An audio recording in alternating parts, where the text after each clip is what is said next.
Look, your books are safe. But that's what I like about him. Ah, have you ever been Captain Nemo? Trapped inside your submarine while the giant squid is attacking you? That's what I'm talking about. The ones you read are safe. I've been doing a lot of reading recently. First of all, welcome back. This is the Dadless podcast group. I am the elder. He is Jose the dad. Thanks for joining us. I've been doing a lot of reading recently, and it's just a number of things. And ironically, you're here because you're probably the best person that I can talk about it with, the subject anyway. The scholars over at Reddit. We're in a really deep discussion about storytelling in various forms of media, being literature, TV, movies. So it raises the question as far as the subject of storytelling. What makes a good story? I guess in the sense of what projects a story in the direction that captivates the reader, the listener, the viewer. Like, what is personal opinion on, like, what makes a good story? Like, what captivates you as the individual? It caught my attention in reading that, because it's true. Everybody has their own sense of what is a good story, what makes a good story. Some people, like we've discussed before with the Disney Plus series Moon Knight, there are some people that will argue that it's a really good series in comparison to Miss Marvel. Where on the flip side, my personal opinion, I couldn't get into Moon Knight at all. Yeah. My attention was just not in that story. But with Miss Marvel, with the progression of the story and with, I guess, the way that it was presented to us, it did get my attention within that first episode, which kept me involved as the consumer, as the viewer, and then, sticking around with the remainder of the series. But it's like, what was the big difference in that? Like, why is it that, it's Marvel. What was the deciding factor in what kept my attention from this series and then the opposite, the latter? I always tell people I'm probably one of the worst people to actually discuss good versus bad stories because I'm very easily entertained. So for me, it doesn't take much to catch my interest and then get sucked into something. And for me, if I enjoy something, I typically be like, oh yeah, that was good. But then I hear a lot of people like, oh, I didn't like that. I hated that. But for the most part, if it's entertaining, if it captures you, then it's good to you. Very rarely something that is objectively good or bad, because good or bad is a matter of opinion. And it depends where you're looking at it from. If you're just looking at it from a regular average Joe perspective, oh yeah, that was good. But then the same story looked at through the perspective of someone who's maybe, college educated or has a degree in English or a master's in whatever, gives them a higher sense of critique ability or whatever you want to call it. They may look at the same story that someone thought was really good and be like, yeah, that wasn't very good. Yeah, you would like that. But if you've read the classics, or if you knew what I knew, then you would know that that's actually not a good story. Why? Because they didn't go to school for 4 years to study very obscure stories from the past. Don't get me wrong, I appreciate classics and we learn from the past. And I want to be a history teacher, so I don't disregard history, but to basically shit on someone's opinion, your tastes are more refined. I feel like that doesn't mean that it's a bad story. It just means that you particularly didn't like it. I don't think there's such thing as good or bad stories. I think there's just whatever you personally like. I don't think it's cliche at all. I think it's a very valid, like a justification of how to understand that, or how to, understand concepts like that.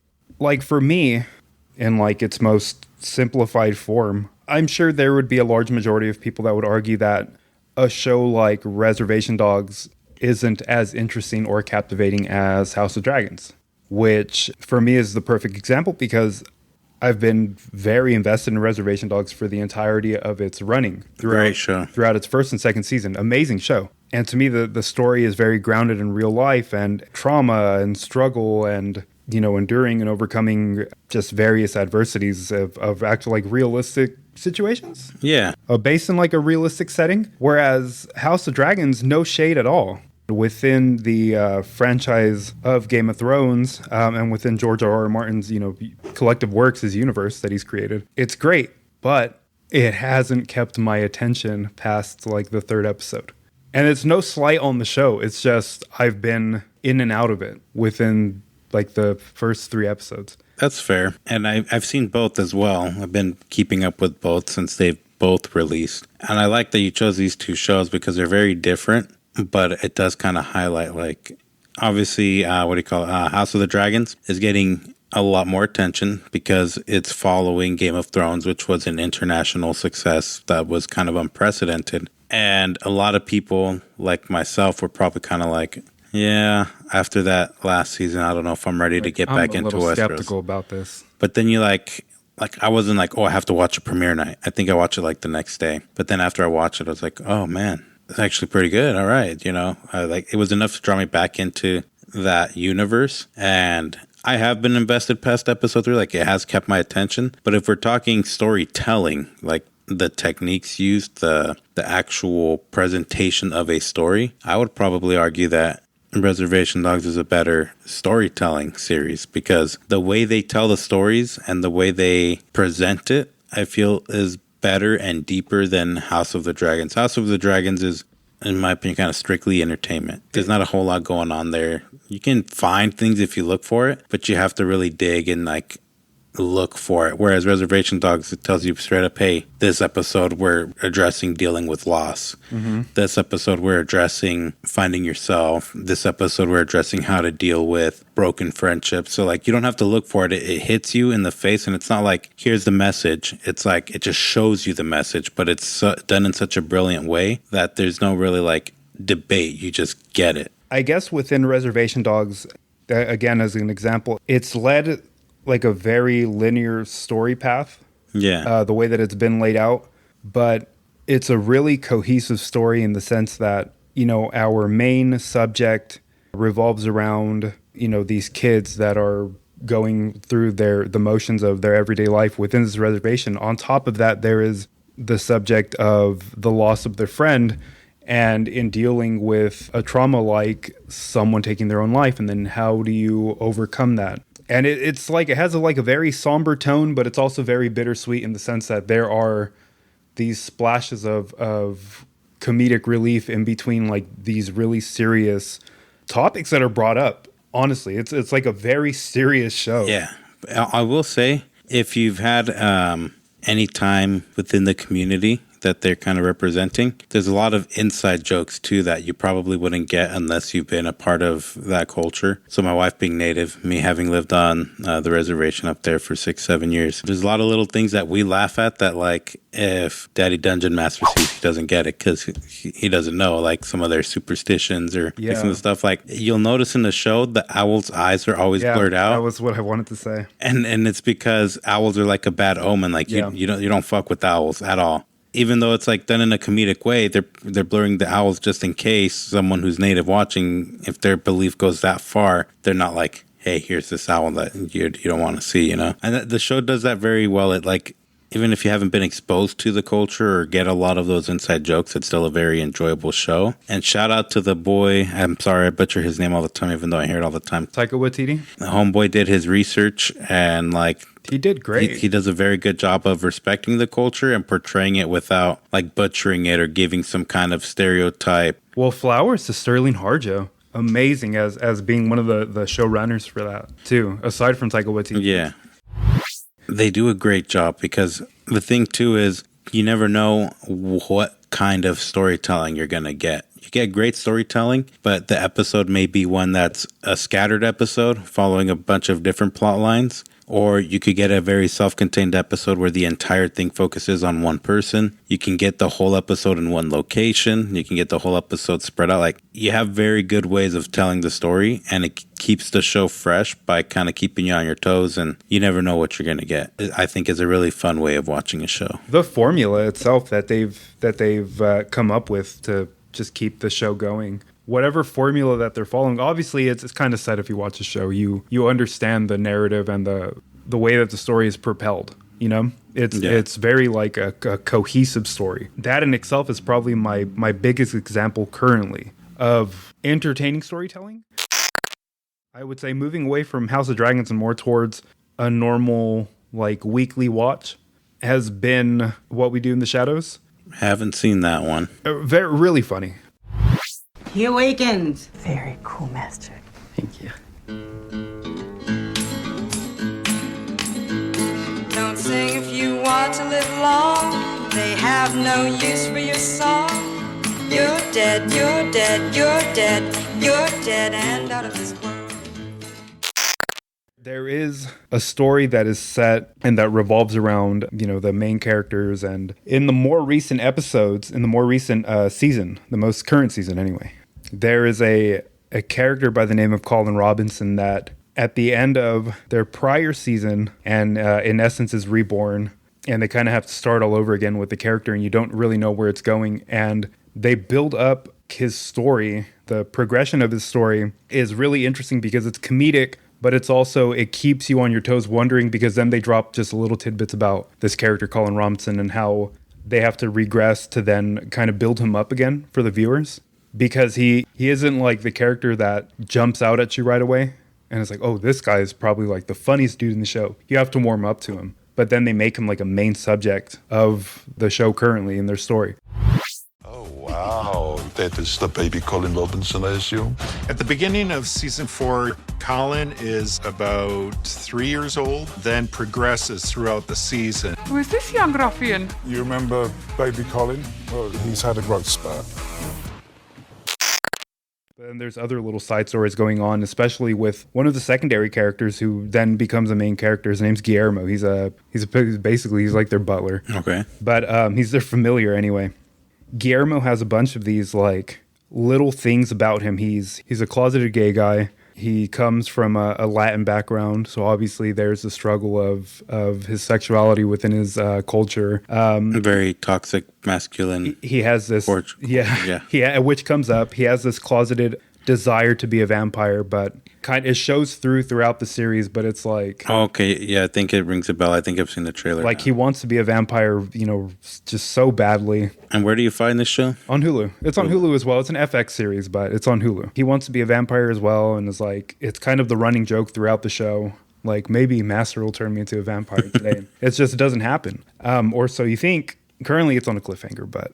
And then also there's tie-ins with Van Helsing and vampire hunting. But I think currently the season has come to its finale because I haven't seen a new episode pop up yet. So I'm guessing it's a season finale. It builds up just so much momentum to give you almost like a Sopranos stop. Okay. A cliffhanger. Because it leaves you on such a no, I need to know what's going to happen. And it just, they didn't give it to you yet, but they leave you on on just a note of I need to know more. I need to know how this keeps going. I will say, I think that shows, movies, books, etc. I do think tiers exist, but it's not the same for everybody. But you do have a very, what you might call lowbrow humor, very low tier, maybe like slapstick comedy. There's not a whole lot going on there. The shows like Family Guy, oh yeah, South Park, which are some of my favorite shows. So, as not much of a snobby type of guy for what I like to watch, I know there's not a lot going on there, but then you can also argue there's a lot of parody and reflections of society in those shows if you really want to try and find a deep meaning in it. Like all of the characters make fun of something and are kind of designed to expose some of the worst parts of society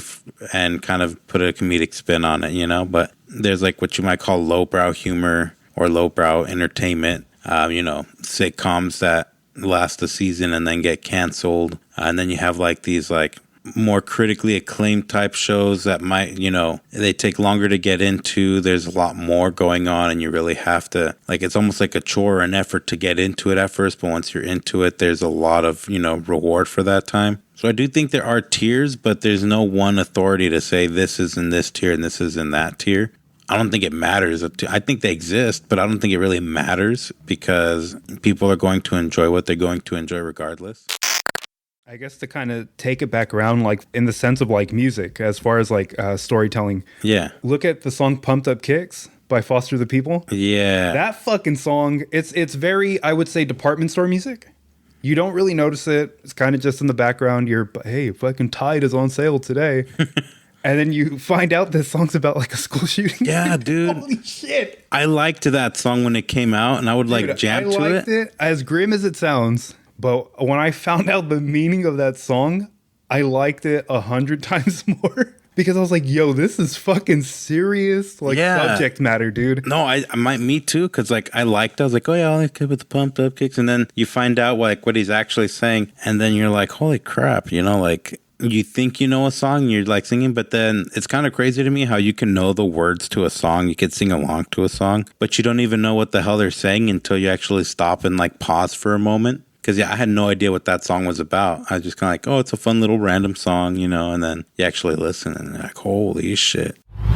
Kind of circle everything, tie everything together. Storytelling, you have it in various medias, various methods. You got movies, you got books, you got music, which you might not even think about music when you think about storytelling, but music tells a story a lot of times, even if it's not anything too crazy. But I think we talked about this last time in our last episode with everybody, like just like what you like. Yeah, who cares what people tell you about it? Two quick examples of like really good, for me anyway, what I thought was fucking like amazing storytelling within music. Merciful Fate and King Diamond are led by King Diamond. He started with Merciful Fate and then just moved into King Diamond, but his storytelling for both bands brawls along this huge, like each album is this like story. Yeah. And I think within King Diamond, he has like albums that tie into each other. They're fucking amazing stories. Like when I got into King Diamond, I was like, wow, this is a really good album. And then I'm reading about the album, I'm reading the lyrics of the songs, and I'm like, this is a fucking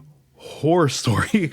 And I'm just going back and like reading the lyrics to other albums and then listening to the albums and how they're put together. But he does a really good job of doing that. As well, there is a metal band called Amon Amarth.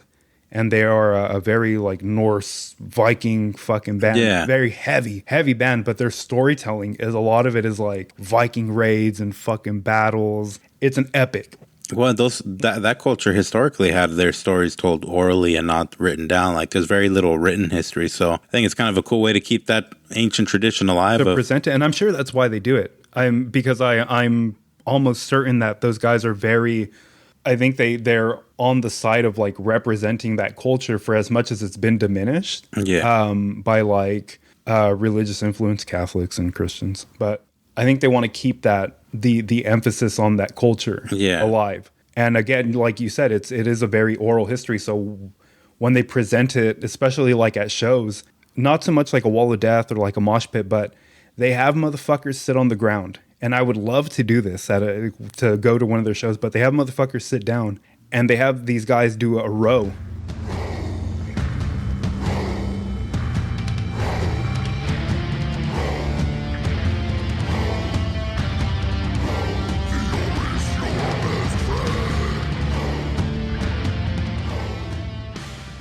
It's fucking wild, but it's that storytelling. It's always this epic story. It's always this subject of like, you know, we're fighting and, you know, we're going to make it to Valhalla. That's beautiful. It's crazy. Avenged Sevenfold, a little piece of heaven. Yeah, you know, I'll let you keep that one. Let's see if you haven't heard it, go listen to that fun story and see what you think. Let's right before we started the episode, I was reading a recent, I guess, a top 50, top 25 list of, I guess, the top 25 or top 50 most popular anime. As far as like for storytelling, to tie it in, Full Metal Alchemist Brotherhood was number 1 on the list. For me, that's like a huge like, oh, wow. Because I could honestly say, even as much as like I am a One Piece head and like I'm very invested in it as like a long form show, the same way that I was with like Dragon Ball Z or like Naruto, but Full Metal Alchemist Brotherhood and Full Metal Alchemist, the first adaptation, was fucking phenomenal storytelling. The storytelling that's built up within those shows are fucking crazy, and I don't disagree with that list. One Piece was like number 3, but hey, I'll take it. Full Metal was fucking, it really was like amazing. I think I didn't disagree with that choice. I guess to wind down, what are you watching right now? That is a good story. Well, we already talked about Reservation Dogs and House of the Dragon. Rewatching Game of Thrones a little bit, kind of. Me and Daddy Dungeon Master started from the beginning, but then our sister actually got into it. Oh, really? Yeah, Oh. which was surprising for us. Hey, that's neat. So we're just kind of watching wherever she's at now. We'll tell her, okay, watch up to 3:8, but don't watch 3:9 until you come over. And so we could watch the Red Wedding together. Mm-hmm. Oh, okay. Or 4:2, the Purple Wedding. And so right now we're waiting for her to get up to the trial episode with the fantastic speech from Tyrion. Okay. So, you know, that's how we're kind of watching. So we got House of Dragon, Game of Thrones, Reservation Dogs, and actually Rick and Morty. So we haven't we didn't watch the stuff. We're like 3-4 years behind because I told myself I want to rewatch seasons 1 through 3 before I start 4. So am I. But I finally just said, fuck it, I'm not going to catch up. So I just started it. And This so we're season watching 6, that. right? Currently? It's on season 6 now. Right now, we just finished season 4 and we're starting season 5. From what I've read, season 6 is fucking wild. I've heard. I've only heard nothing but good things. That's what made me keep watching. And I actually fell off at like the second season. And that was just like because I just fell off the show, watching other things. Yeah. Is that what you're caught up on right now, other than what you've listed so far? Yeah, pretty much, yeah. I tried to watch some of, we watch America's Got Talent every year, and this year we just didn't. Hey, no storytelling in that one. No, actually, you know what? Well, because they have like the heartstring kind of stories that they give you. They do. Actually, this year what we did, since we were so behind, performance only. Fast forward through all the pre-story. Just performance? Just performance. And I'm like, it's kind of fun watching some of it that way. So we haven't really caught up, but that's like a very in the background thing. Like I can't think of anything else and I kind of have to work on this. So here's something to just play in the background type thing. Hello, what is your name? I'm Dimitri. I have a leprosy. And then just proceeds to belt out fucking something hella crazy. How about yourself? What We Do in the Shadows has been great. Reservation Dogs has been great. I wish I could say House of Dragons, but I kind of just fell off. I have to watch it, obviously, because I need to know like the time skip. Other than that, Lord of the Rings. The Rings of Power has been fucking killer, dude. Yeah, I've heard nothing but bad things, so I might check it out with your positive review. It's the Silmarillion. It is, but I will say that the pacing is deceiving. The first like 1 or 2 episodes are deceiving, but I'm really invested in it. I'm like super into the show right now. All right, I'm gonna check it out and we'll talk about that one next time. You know where to find us. We have the social link. Shout out to Milkshake. Find us on Buzzsprout. We're on all the streaming platforms for your podcast carrying needs. I am the Elder. Jose the Dad. Thank you for joining us. Tune in next time. See you later, kids.